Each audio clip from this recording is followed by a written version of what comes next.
of you in the House. The question is, with regard to the speech that was delivered by our President over the weekend, I want to talk about the programs that you're talking about, Mr. President, that you alluded to. Will that accommodate the issues of financial wellness for the people that needs to be capacitated within the ANC? Thank you. Madam Chairperson, let me ask you to answer that question. Capacitating the ANC branches with their programs, will that include financial wellness programs as well? You know, the African National Congress has structures, has procedures, has structures where issues are addressed, depending on the nature of the particular issue. So we have, among other structures at head office, a treasury. The Treasurer General of the ANC works together with provincial treasurers and issues of the needs of the African National Congress in order for its program to be implemented are mainly dealt with there. When it comes to financial wealth, I don't know what the question is referring to exactly. Financial wealth that would concern the ANC would be that which is relating to its work, the implementation of its policies as decided by conference, and everything that has to do with the ANC. Nothing to do with personal wealth or things of that nature.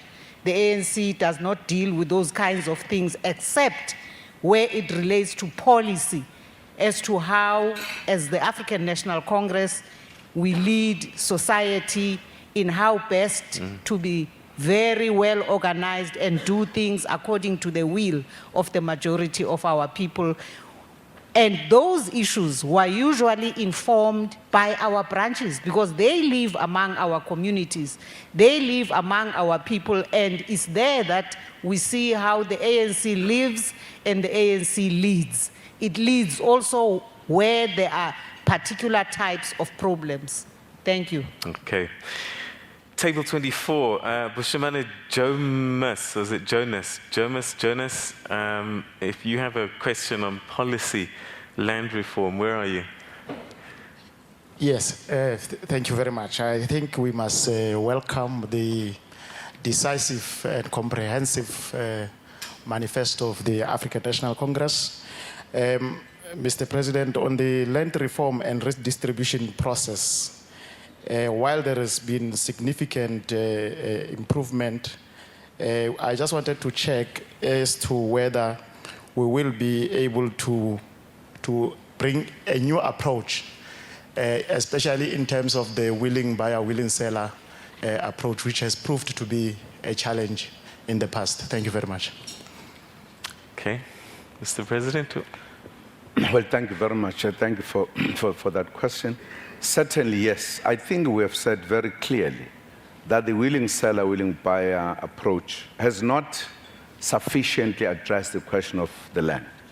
As you know, is one of the very critical issues historically, and is an issue that if we don't resolve, it will remain an issue that will always persist.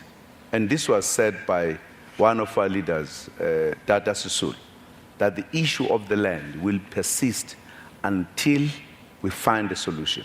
So we have come up, but no, let me also say that part of the reason, for an example, we reopened the land claims was precisely because it was very superficial, the manner in which we had done it. And we are working on it, and Minister Nkwinti is working on greater details as to how do we move forward. And we will continue to do so. We can't even say the measures that we have introduced now are sufficient. I think they will be proved by time. We are going to be looking at things as we go. For an example, this is just a point I'm making personally, that there is an issue of people who own too much land when others don't have even a piece of land. And it might be commercial, it might not be commercial. We might reach a point where we say, can in fact in South Africa, when other citizens don't have any land, people have more than enough land? shouldn't we look into that and say, how do we handle this? But for now, as we articulated in the manifesto, we are making specific adjustments to address the issue. And even to look at what we have done, even in the process of the kind of market-related things that we needed to do.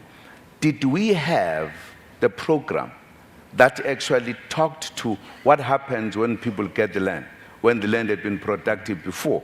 We've seen the shortcomings there. We are improving even on those ones. So it's a matter that is going to be ongoing, the issue of the land, until we have addressed it sufficiently. Okay, table number 35. Is that Takalani Chivenga? Table 35. Takalani Chivenga. Good morning, Mr. President and the House at large.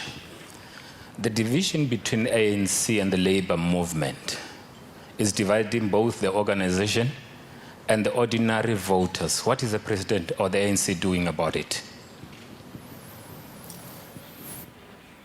Well, thank you. Well, I'm not sure whether the question is accurate, just to say there's a division between the ANC and the labor movement. Well, there's a division within the labor movement itself. I think you should have completed it at that point. Now, I don't think anyone would say the labor movement and the ANC would agree in every aspect of policy. Otherwise, it would be artificial. We have a clear understanding that we have an alliance that broadly we share the same sentiments, the same policies, and same views. But there are specific issues that are worker-related that needs the union to be very specific on. That would actually need the union to say, here we can't move. Because if they moved, they would be, in a sense, sacrificing the workers' kind of rights. But there are things as well that must be expected that the ANC will say, here we cannot move. The labor looks at the interests of the workers, very specific. The ANC looks at the interests of the country, which accommodates many sectors with different views and differing interests. The question is, how do you handle that? How do you understand that kind of a difference? That is why in the alliance we use the term a minimum program of the alliance. It cannot be maximum. It can't. Now, if all of us, whether in the labor or in the ANC, fail to understand that difference, then we have a problem. Because we are likely to overstretch issues that are not supposed to be overstretched. And begin to think that, in fact, as a labor movement, you need to determine how the government of the party, the ANC, must continue governing and implementing policy. Because it cannot happen. There are areas where the government will have to govern even if the views are different. The question is, how to handle those differences? And it comes back at times to the understanding and the maturity. Because you cannot say, because we are in the alliance, we are going to agree on everything. The ANC can't fight the conditions at the factory floor. It's not our area. But again, it's a question of how these two deal with the matter. Generally, the differences come when people miss the point, when people have misunderstandings and misconceptions about certain things. When, for an example, if labor believes it can co-govern, that's a mistake, you can't. Because if that was the case, it would be another system. We have a democratic system that allows us to work together. This arrangement is a unique arrangement in the world of the alliance in South Africa. It has to be handled very carefully by those who are in the leadership, because it is an important arrangement that takes the country forward. It lessens the contradictions or conflict between labor and government. We have the best system. And of course, whilst doing so, we allow an open debate. But that debate must be debated and come to a conclusion. The point, for an example, I was making at the gala dinner about the National Development Plan. You can't have a union saying this cannot be implemented, almost putting itself as an opposition. That's a failure to understand how would the basics of democracy work. Because once it is agreed, once it is a broader policy of the movement, this is what you should say. In fact, it is unprecedented that a country agrees to a national development plan, and any progressive will say this is what needs to be supported. But it's a matter that we are saying, as the alliance, we continue debating these matters. We continued debating these matters over the years. It's not the first time. And I'm sure other people see it for the first time. Even the Freedom Charter, we debated it for many years because there were aspects of it that other people felt more comfortable. There were aspects sometimes they did not feel comfortable. So it is not a problem. What you could find, there are some people, of course, can speak very violently, very strongly, as if their point is correct when it is not necessarily correct. But it's a question of time that we'll be able to convince one another, because the ANC has always been correct in the majority of cases. And we are sure we'll persuade one another within the alliance. I think you heard the president of COSATU at the launch of the manifesto. He made the point very clear. We debated the issues, some of which are in the manifesto, some of which are not there. But that's how far we could go.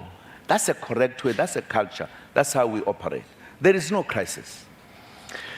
Mr. President, just to follow on that, just before we take a quick break, how do we explain it to the voters who have to make a decision? Because they've always seen this solid alliance, Labour, SACP, ANC.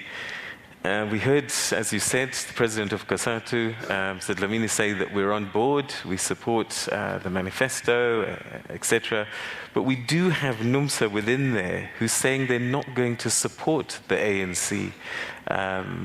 And Treasurer General, I think, said that that was a political statement.